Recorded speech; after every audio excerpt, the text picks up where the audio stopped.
Hi, welcome to Wednesday Wisdom. My name is Sera Doğramacı, and I am Ice Hockey Australia's Goaltender Development Manager. And today with me, I have Devan McConnell, who is the High Performance Director at the Arizona Coyotes. Welcome, Devan. Hi, thank you very much for having me. Oh, thank you for agreeing to be part of this. So cool. I'm taking it back to the start. How did you get into hockey? It's kind of funny. I started playing hockey when I was probably 6 or 7 years old. Okay. I remember very distinctly being in first grade, and uh, I would imagine, a first grade classroom is pretty similar where you guys are and where I am. I had a little cubby, and I would, everybody would get mail. Yep. And one day I got a little flyer in my cubby that was for learn to play hockey. And hockey, I grew up in Seattle, Washington, Okay. up in the Pacific Northwest of the US, and not at all not far from Vancouver, but in the Mm. States it was not at all a hockey area. So I got this piece of mail and brought it home, and mom and dad asked, like, oh, well, is this something you'd like to do? And I had played kind of street hockey and stuff or whatever. And I said, yeah, sure. And it was a great program that I started in, this program called Seattle Junior Association. It was learn to play hockey, I believe was like $15. Okay. And you got all of the equipment except for a cup. You had to get your own cup. All of the equipment, and it was learn to skate and kind of learn to play. It was probably 10 sessions or something like that. It was $15, and I was Wow. hooked. I was hooked. I loved it. And so that's kind of how I started playing. It was just I remember thinking back, or even talking to some of the kids in my class, and nobody else remembers getting this flyer, or it's certainly nobody I knew started playing. So it was just this extraordinarily random sort of set of circumstances, I suppose, that I started playing in a fairly non-traditional hockey market in the States, and off we went. Yeah. That's pretty cool. Okay, so goalie, when and why?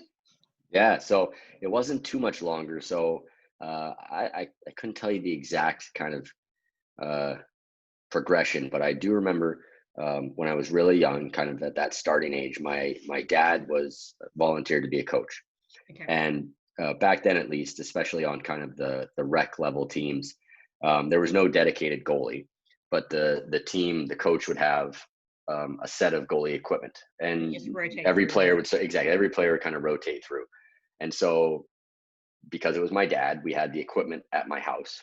And I couldn't tell you exactly why, but I remember being really drawn to the equipment. And I used to put the pads on and the gloves and, just run around the house. And I could almost remember the smell of the equipment all this time later, which is just funny, right?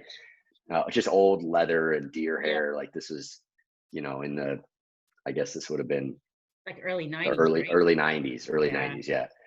And I just remember the gear and just liking the gear. And I remember um, then playing street hockey or like garage hockey, and I think my mom or dad bought me like a plastic, kind of a Freddy Krueger mask, and it was like a Halloween decoration. It wasn't even like a mask, but Oh it was, gosh. and I just loved it. I just loved the equipment, and I still played. At that point, I still played out, and I actually played out as a defenseman for a couple more years, Okay. and loved that, and was, I guess, relatively good at that, whatever that means at that age. But when I really switched was, um, I remember I played for our like mite it was our mite A team. So I don't know what you guys call your age groups, but that's basically like the, eight, I think 7 and 8 or 8 and 9, like Yep. the youngest Yep. age group, right? And I was kind of good enough as a defenseman to be on the travel team or Mhm. whatever we called it back then.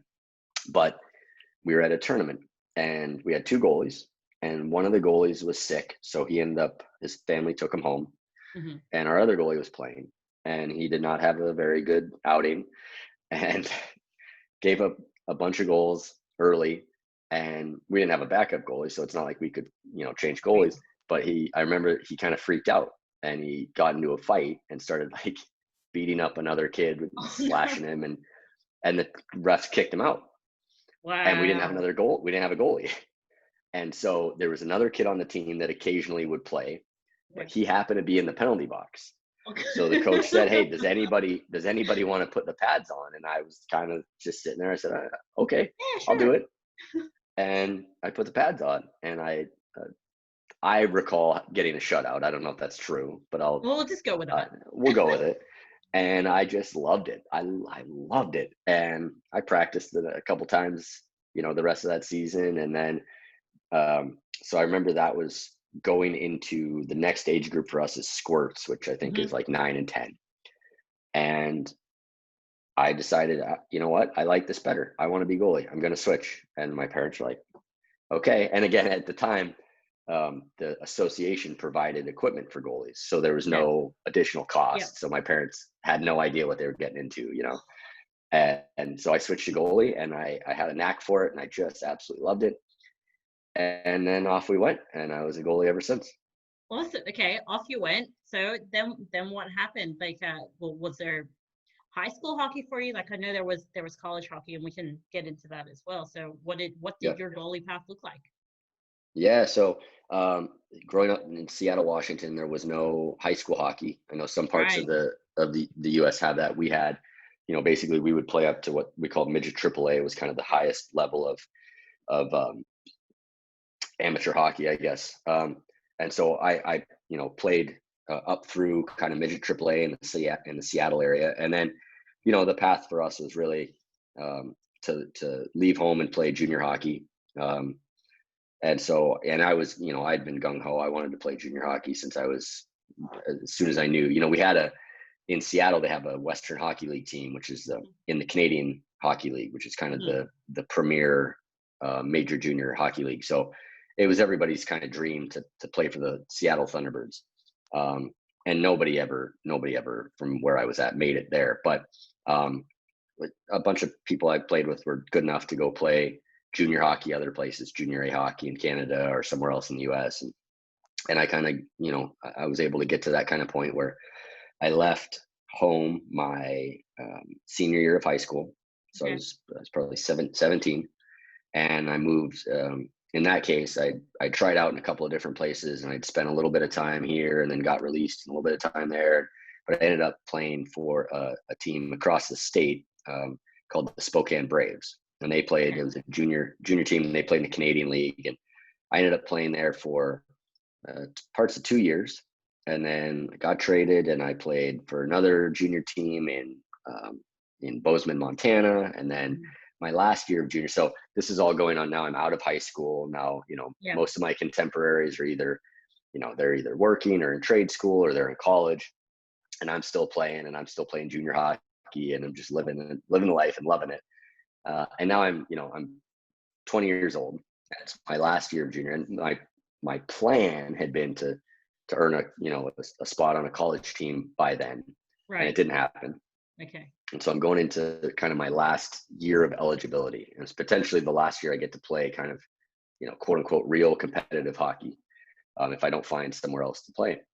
And I get released by the team, essentially cut by the team that I had played for the year before in Montana. Um, and there's not a lot of space open for a 20-year-old kind of journeyman goalie in junior hockey at that point. But my coach in Bozeman, one of the coaches, knew the coach in St. Louis, Missouri, for the St. Louis Junior Blues, Hmm. and they had a really really good team in a different league. But they just, at that point they're kind of missing a goalie, or at least sort of a veteran goalie. And they said, yeah, like, come on out, like, we'll give you a shot. So I ended up driving across, basically, St. Louis is kind of in the middle of the country. So Seattle's all the way on the West Coast. I drive halfway across the country Mm. and get out there, and it's kind of like, hope you make it, or you're driving back home and you better, I don't know, go get a job or something. And I made the team, and had a fantastic kind of last year of, I guess, junior amateur hockey. And we ended up winning the national championship, Nice. and I got an offer to play college hockey at a school out near Boston called Fitchburg State. Okay. And so the next year I was in college hockey. And so it was quite a road to get there. And a lot of ups and downs. And What you I got was, I there? was, I got there. I was also, this is one of my claims to fame. I was the second oldest player in USA hockey, um, my last year junior. So my birth date is in February. So it's pretty Yeah. early in the year. And I was in my last year of eligibility. And I was 21 by the time I finished junior hockey, which is really, it's pretty old. There was only one person in the country that was playing at that level that was older than me, and he'd been born January 31st or something like that. So I was the second oldest amateur player in the country at the time. Wow. Yeah. Oh gosh. Okay, so college hockey. What Yep. did you study at college? Yeah. So college hockey, I ended up at the school Fitchburg State, and I'd be lying to you if I told you I ended up there because of the academics or anything like that. I went there. I chose that school. I had a couple options. I chose that school because it was the best. It was a combination. One, it was near Boston, which I, for some reason, had always wanted to go to school in Boston. I have no idea why. I'd never been there, but I wanted I to. know it So is my most favorite US city. I do love it's Boston. an Beautiful. absolutely beautiful city. It's home. It's, to this day, it's home. It's eventually I'll get back there, or my wife will leave me and she'll go back there herself. But we'll get back there. So it was close to Boston, 45 minutes out of the city, and it had the best chance for me to play. Quite honestly, like they had a sophomore goalie ahead of me, but basically I had an opportunity to come in and actually have a shot to play right away. It just so happened that they had an exercise science program, and I had sort of gotten interested in physical therapy, mostly because I was, had gotten banged up and injured and was kind of interested in Okay. that and the process, and kind of started to be interested in the human body. And when I look back on the path, I was actually interested in performance training, but I didn't know that that was a Yeah, thing. yeah. So I thought, oh, physical therapy, this is, so I ended up at this school. They also had an exercise science undergraduate program. Mm-hmm. So I kind of fell into that, and I absolutely, I was an average student in high school, very average, below average even.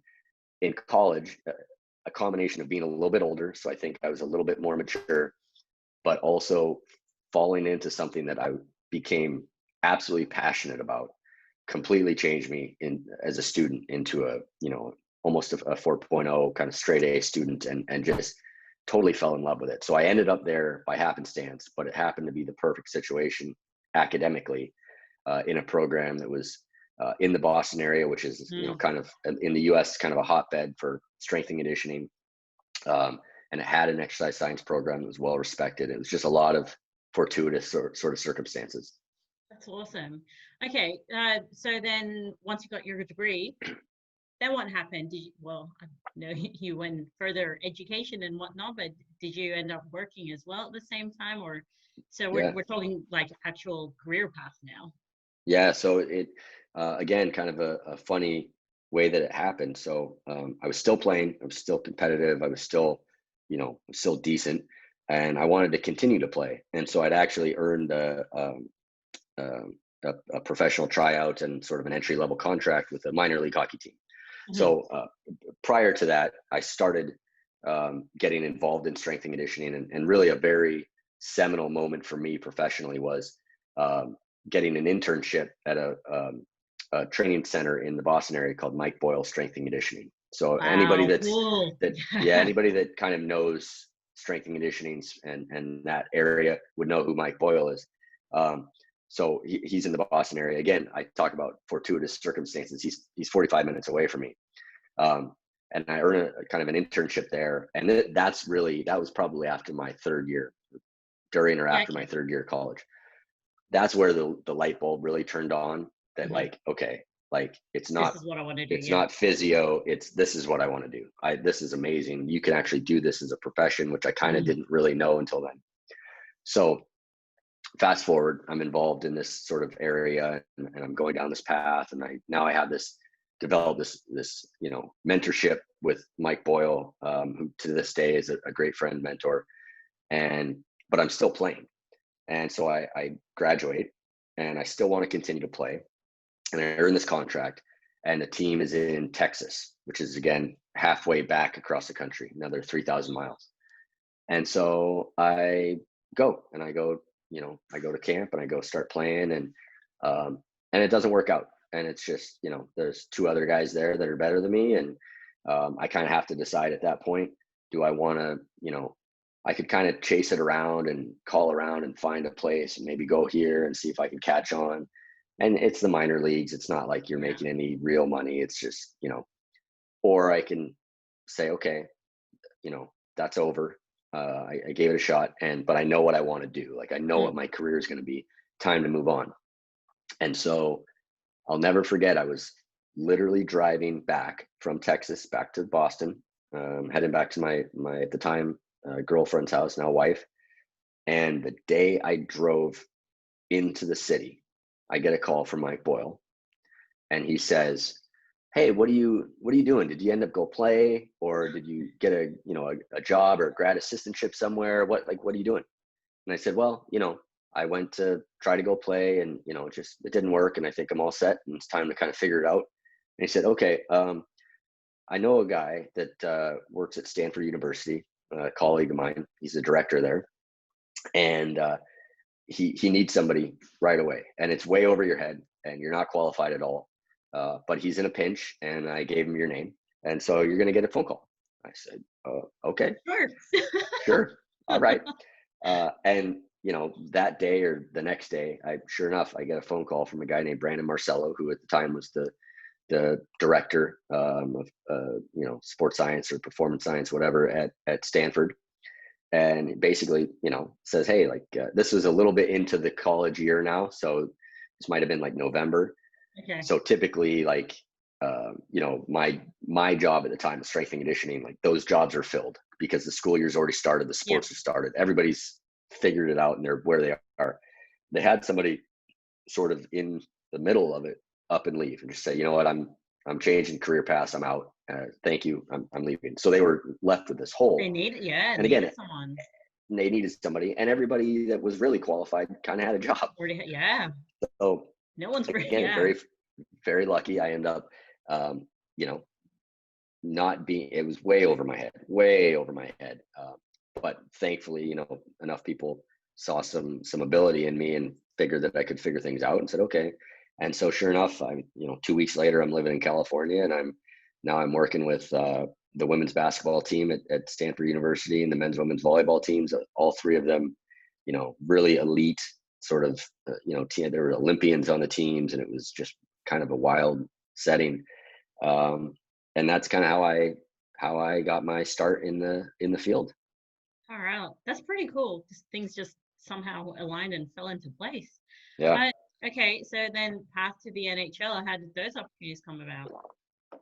So I'll backtrack again a little bit. As an intern, my first kind of taste of the NHL, or at least kind of foot in the door, one of Mike Boyle's former coaches and interns, and kind of in his circle of people, was the head strength coach at the time for the Anaheim Ducks. His name's Sean Scahan. He's now with the Minnesota Wild. He's been in the NHL for probably 20 years.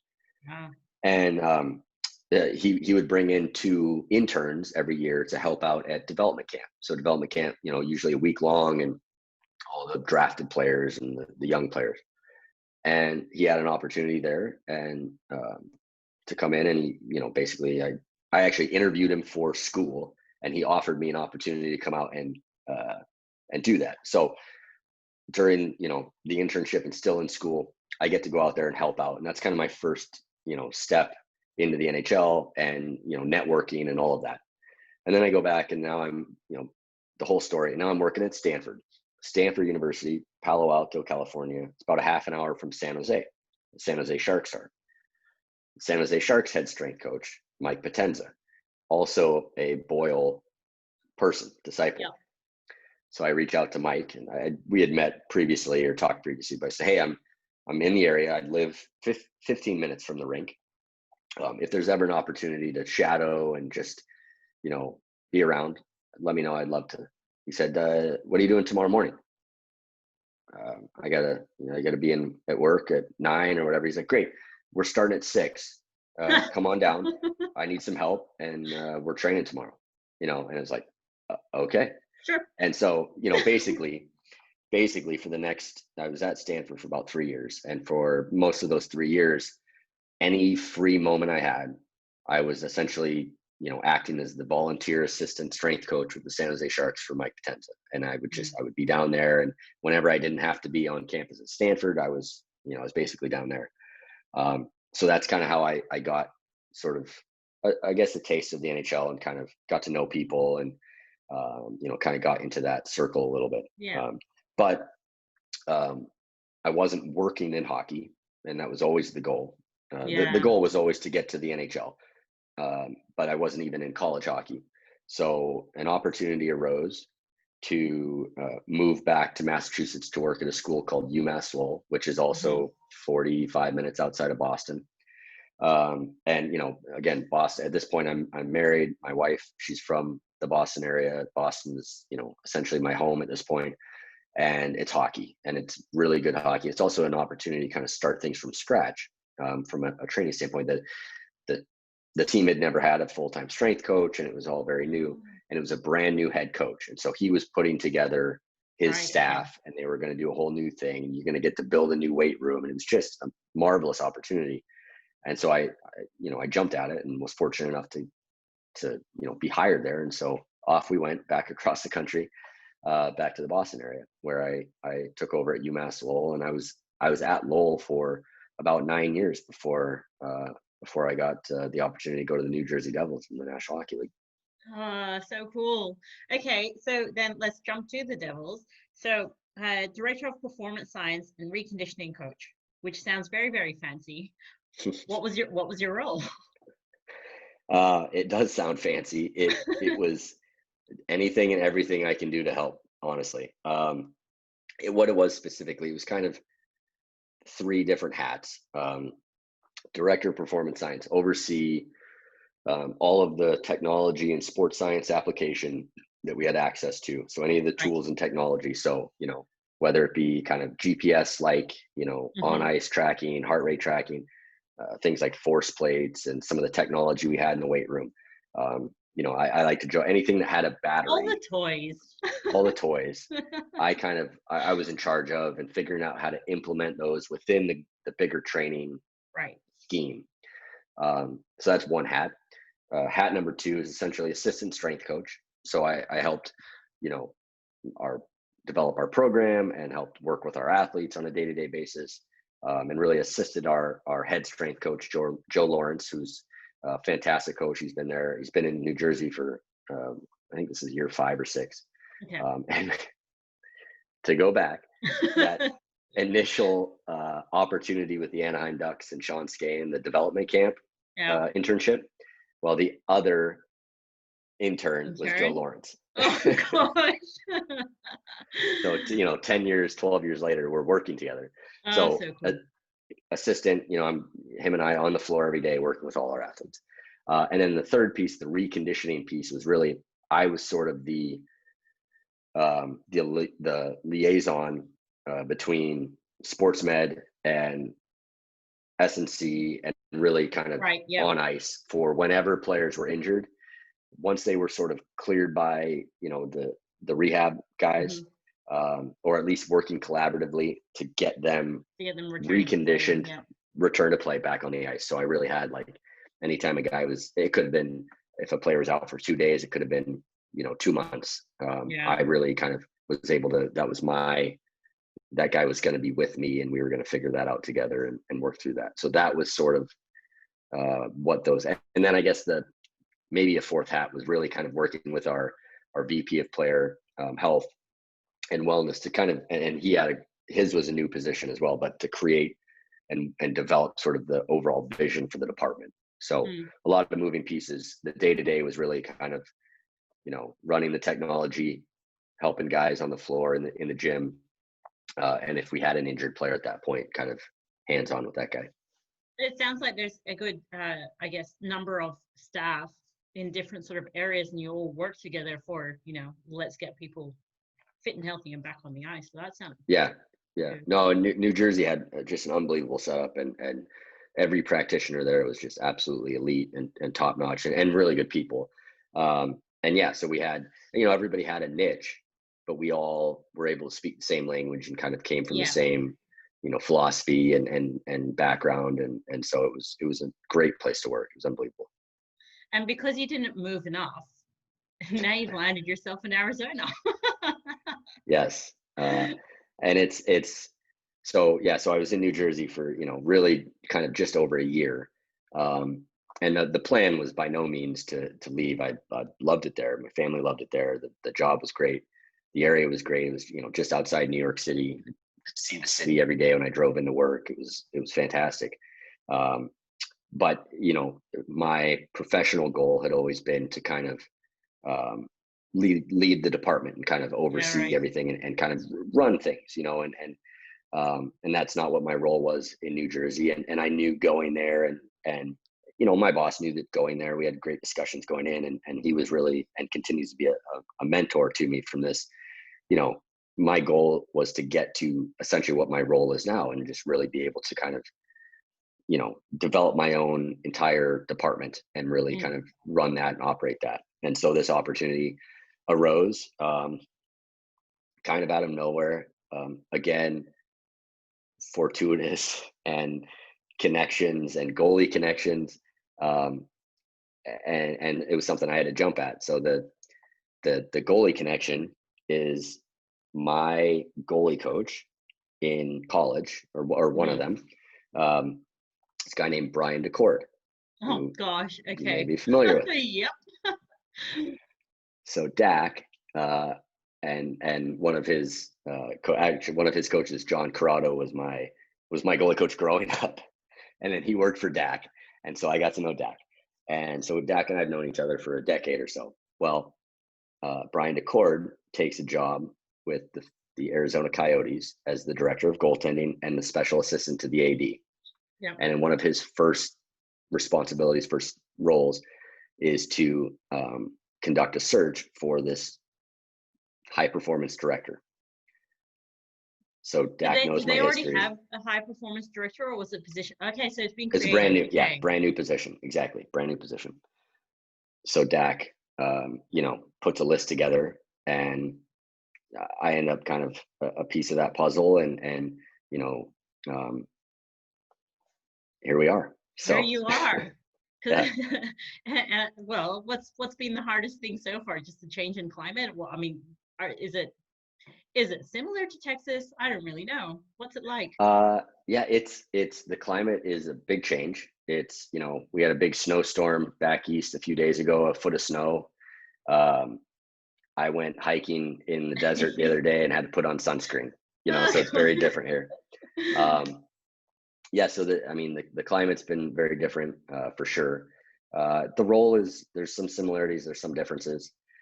So it's, again, I'm honestly, I'm a couple weeks into the job here, so it's Mm, very much mm. just getting my feet wet and getting in and all of that. But yeah, so that's kind of where we're at. So there's quite a bit of change. At the same time, there's some familiar faces here, which has been fantastic. I know some of the folks here, which has been great and helped ease the transition and everything. So it's been good. That always helps. Okay, so we were talking offline a little bit before, but just with the current situation, how hard has it been to even plan anything, not knowing Yeah. what point in the season are we actually in?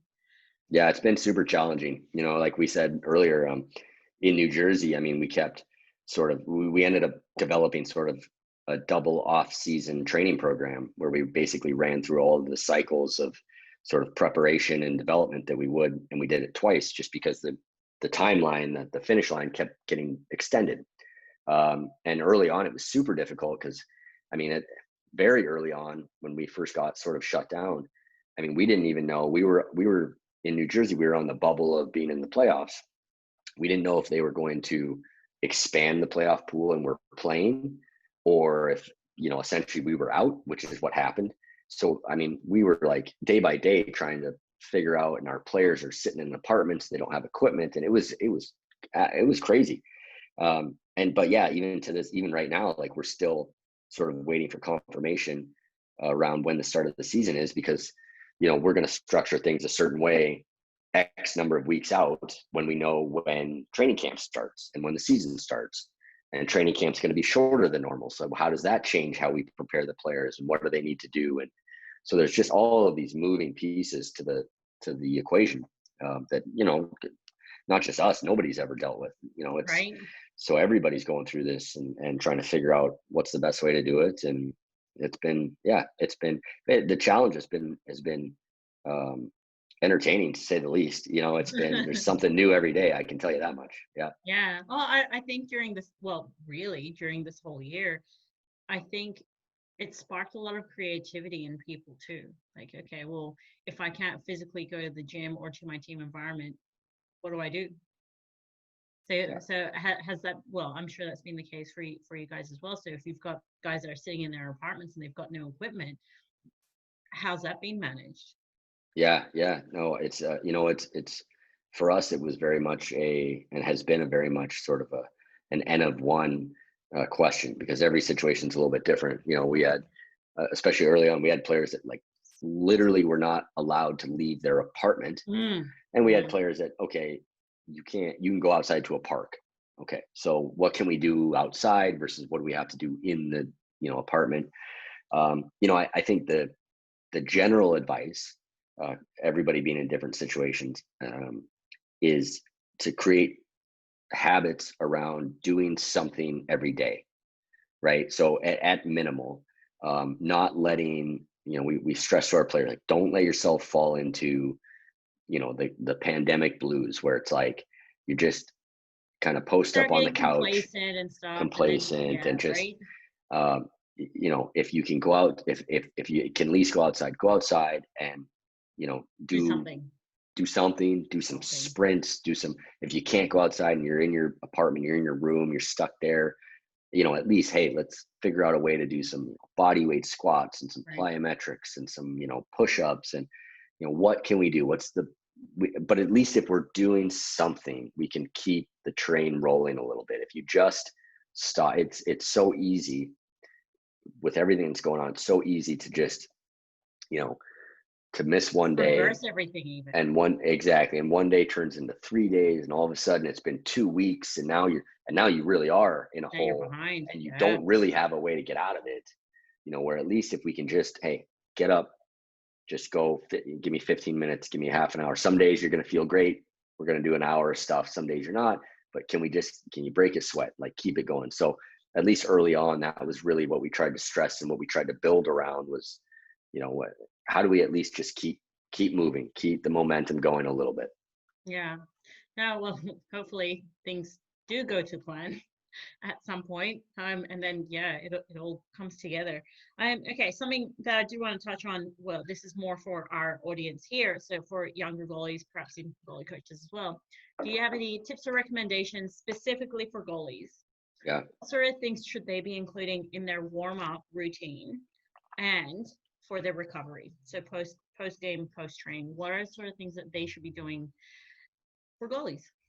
Yeah. So my kind of prescription, my template for goalies, and for a lot of players, it's quite similar, to be honest with you, but certainly for goalies, it, essentially follows this. So and again, we'll pretend we're not in, you guys are in a different situation. We'll pretend we're not in lockdown and we can actually do things. The first thing to address, prior to, let's say practice or a game or even a training session, is soft tissue quality. So Mhm. that's really, hey, if you have access to a massage therapist, it's that. If you don't, like everybody, like nobody does, it's foam rolling. It's, using Massage sticks, all that sort of stuff. Yep. exactly, all of that. What you're really trying to do is improve the density of your muscle tissue, right? So Mhm. we want to just, if you think about muscles having knots, we're trying to get rid of the knots. We want to start there. The second thing we want to do is go through some just very basic, um, active isolated stretches, where we're not hanging out in static stretches for 4 minutes, 5 minutes, long durations. That's stuff we can do after the fact. But we want to, basically think light movement, light mobility, kind of base flexibility work. We're trying to improve the length of that tissue. So we've improved the quality. Now we want to lengthen the tissue a little bit. The Are we third, talking dynamic stretching? not yet. No, this is, Okay. we're probably on the ground. We're doing, you know, um, adductor stretches, hamstring stretch. Right. Okay. But we're not spending a ton of time. This is maybe each of these pieces right here is 5 minutes a piece, right? So we're just gaining a little bit of length and really kind of just moving through some ranges of motion, but not Right. dynamic yet. The third piece is then mobility and activation, right? So Mm-hmm. there's really three areas we want to focus on from a mobility standpoint. And this is very human centric. This isn't just goalies, but this is super important for goalies. It's ankle mobility, right? So the Mm-hmm. ankle is supposed to be a mobile joint and move in 3 dimensions. So we want to work on some ankle mobility. Obviously, hip mobility. Again, the hips are supposed to be very mobile, very dynamic, incredibly important for goalies. And then thoracic spine, so kind of upper back, kind of rotational ability of the upper spine. So those 3 areas we want to focus on. 1 or 2, small mobility exercises for each. And then activation work is going to be a combination of kind of, glute activation, hip lifts, or if you have mini bands, kind of lateral band walk stuff. Just, basically like low level strength work, usually focused around kind of the hips and the glutes and hip flexors and stuff like that. So you're kind of starting to warm things up and move Yep. things and kind of, quote unquote, turn on muscles. The next step of that is then you're basically your traditional dynamic warm up, Mm-hmm. where we're starting to move through greater and greater ranges of motion and increasing sort of the velocity of movement and the dynamic nature. We want to kind of go from slow to fast, from sort of positions of flexibility to positions of dynamic movement. Yeah. And we Okay. want to kind of finish that dynamic warm up or that dynamic exercise with some type of kind of explosive plyometric type exercise and or some type of short sprinting work, Mm-hmm. which is both sort of neurologically stimulating. So it's going to get your nervous system firing and ready to go in practice or in game. But it's also developmentally speaking, it's improving, very geek terminology here, but like rate coding and synchronization and things like that. It's actually going to help us over time get quicker and more explosive and faster, and help to reduce the incidence of injury, because we're putting our body and certainly our hips and groins and things like that through these really, really high velocity, high dynamic Mm-hmm. movements and ranges of motion that are hard to replicate in other ways. So that's kind of the template to Yep. a good kind of warm up. I will add a piece to that if anybody is familiar with the methodologies of FRC, functional range conditioning. Mm-hmm. Um, it's, if you're not, you can look it up. There's just YouTube FRC, and you're going to get all kinds of crazy exercises. But essentially, what FRC exercises, very sort of physio-based premise, is moving. If we think about the hip, moving the hip through end range, so sort of reaching end range of motion and Yep. developing tension and strength in those ranges.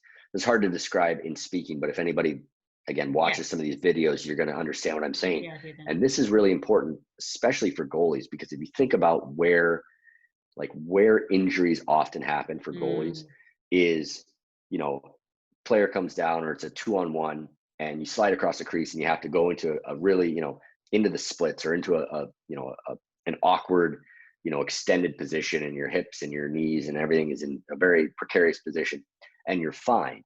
But on the back door of that play, your defenseman trips Oh yeah. and Mm. slides into your back leg. Yep. And so you're in this extended position, which is basically your weakest position from a ligament, from a muscle standpoint. That's where you get injured. Mm. But if you develop some strength in those end ranges, it's really, really important.